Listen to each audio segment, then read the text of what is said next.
So we turned south and we ran into the target very shortly after that. Dropped our bombs.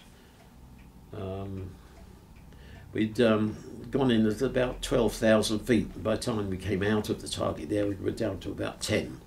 That was trying to miss the light flak and beneath us, and avoid the heavier flak, which mainly went up to about 15,000 feet or thereabouts, perhaps higher. But we tried to keep fly between the two. We'd done this for some little time. We swung out of the target.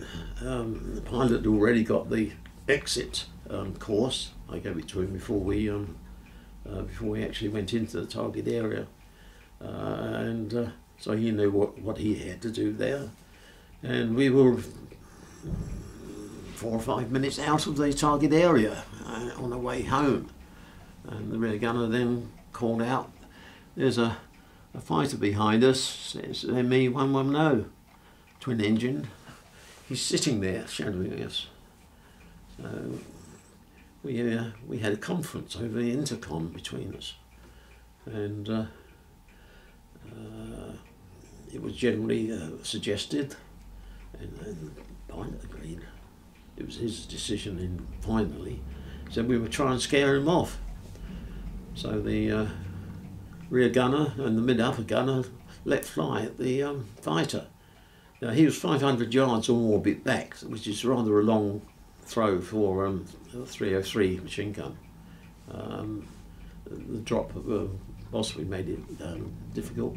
Anyhow, they had a go at him, and he then pulled in a bit closer. I don't think he probably came more than about 400 yards, which was about our limit, and he started pumping cannon shell at us, which caused some damage and hit the rear gunner. And we had 2 other attacks from this fighter. He was no beginner, he knew what he was doing, and the inboard engines on both sides were set on fire, and you could see the trace of whizzing past.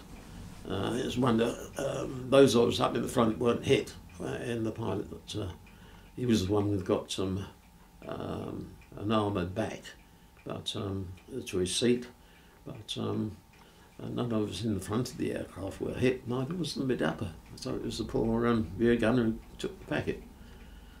And yes, we were beginning to lose some power. The flames were in the wings and the inboard engines, and we were going down at quite a rate because we'd be twisting and turning and whatever the pilot could do to try and avoid the attacks. Anyhow,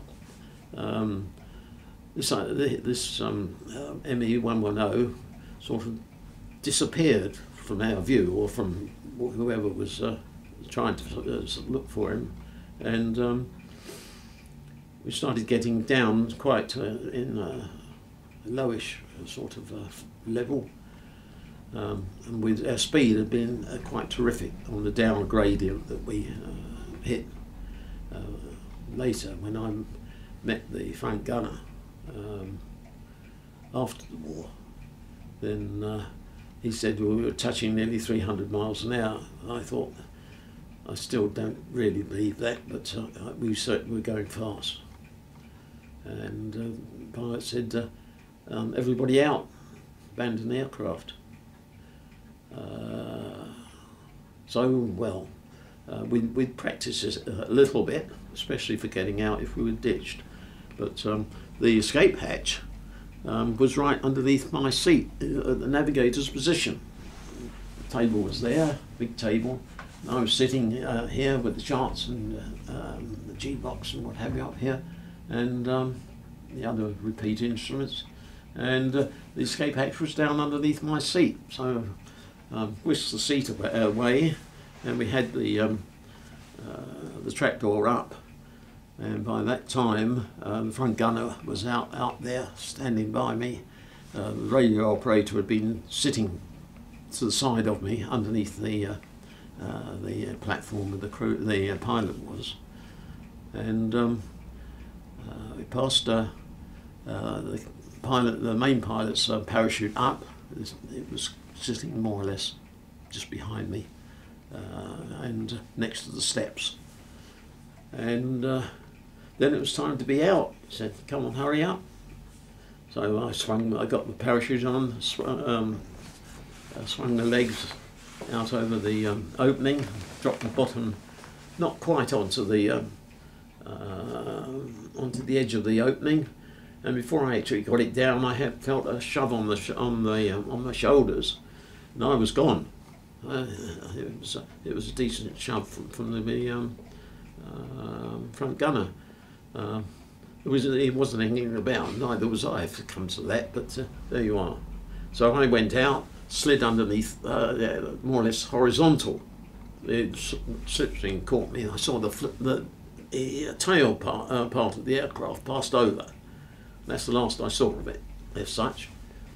I was supposed to count to, I don't know how many we'll count to now, 10 or something like that. But having seen the tail plane go away, I thought the parachute's not going to fail that at all, so I pulled the ripcord.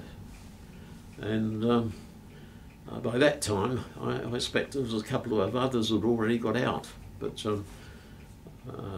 I then came to a sudden sort of rest. The parachute harness was quite tight, but it does give you a jolt in the nether regions. And I was still facing backwards, so to speak. I didn't see what happened to the aircraft. I tried to swing around, but in that time I was then in the tops of trees, and I consider I was very lucky. As far as the others were concerned, I had no idea what happened to them at all. At that time, I know now, of course. And I stayed there, sort of swinging in the trees for a couple of minutes, trying to sort of gather my senses together.